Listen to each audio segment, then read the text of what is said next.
I now recognize myself for 5 minutes.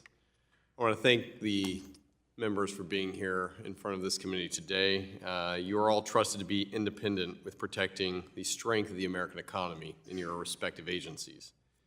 However, in my short 14 months here as a freshman member of Congress, I've witnessed continuous politically charged decisions, and I would offer backroom discussions that have left many folks out, including members on this committee on both sides of the aisle, as well as folks back in my hometowns. I believe that we should all agree at the forefront that folks in Altoona, Iowa, should have a much larger say in our future economic success than modeling a regulatory structure that's being decided in Brussels, Belgium.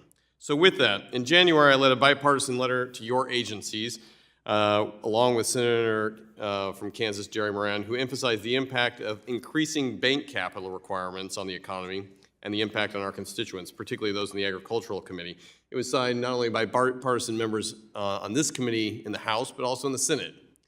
I was happy that the Fed at least acknowledged that we sent the letter over, and while you didn't provide any detail in here other than an acknowledgement that you received the letter, I'm still waiting to hear from the other two agencies who have just turned a blind eye to responding to this committee. That is disappointing. So let me be clear. The actions of your agency are hurting families back in small towns in Iowa, as well as in large communities across the country.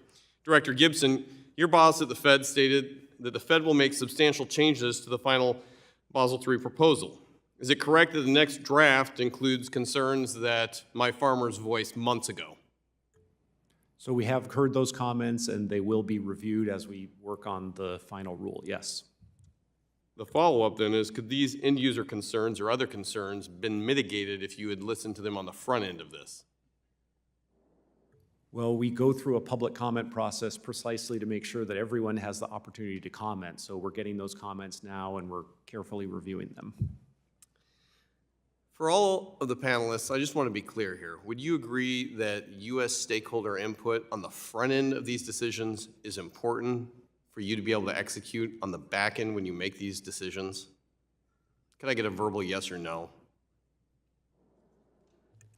Yes, I think it's important. That's the purpose of the rulemaking, exactly. Yep. Yes, it does support the rulemaking process. I agree. Yes, that's part of our rulemaking process. Good.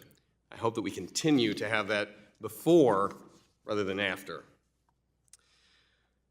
And I want to talk on competitiveness.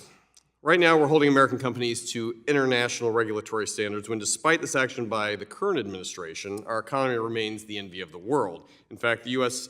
has 4.4% of the world's overall population, but as we all know, we have over 50% of the equities and debt raised in the world. So, for each of you, if the world comes to us for capital market solutions, then why do we continue to look to Europe as the leader when it comes to its financial markets? This is not a rhetorical question. It's one that we're currently engaged in.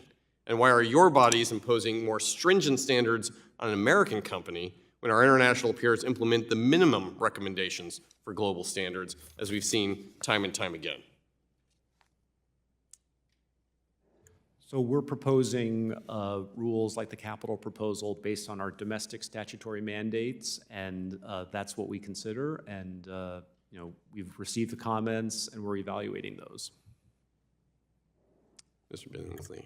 Likewise, I think to Mike's point, we're trying to implement rules in the United States that are fit for purpose here, but the comment process is critically important. As we engage in the rulemaking process, Congressman, I think we take into account the particularities of the U.S. financial system in proposing and then receiving comments that we take into account before we move forward to finalizing the rule. Just as a quick reminder for all of us here, the U.S. economy continues to lead because of the great success of the American enterprise, and including that of the rest of the world, continues to follow our lead. Perhaps we should emphasize the fact that we are leading in this area and not continue to restrict in this area, in my feelings, very arbitrarily. With the remaining time that I have, I'd like to highlight the fact of I remain concerned that if we continue on this path, every agency will be a climate regulator in 5 years across the board here. Director Gibson, is it consistent with the Federal Reserve to say it is not a climate policymaker while simultaneously being committed throughout the Fed's work that the NGFS, to furthering the NGFS goals, amount to a climate policymaking regime? So the Federal Reserve is not a climate policymaker. We have responsibility for bank supervision and bank safety and soundness. And we only take climate-related financial risks into account to the extent they interact with our existing mandate. My time has expired. At this point, I would like to thank Dr. Gibson, Mr. Billingsley, Ms. Gardenier for your testimony today. I know this has been a long process, and I appreciate you giving time to this committee to be here. Without objection, all members will have 5 legislative days within which to submit additional written questions for the witnesses to the chair.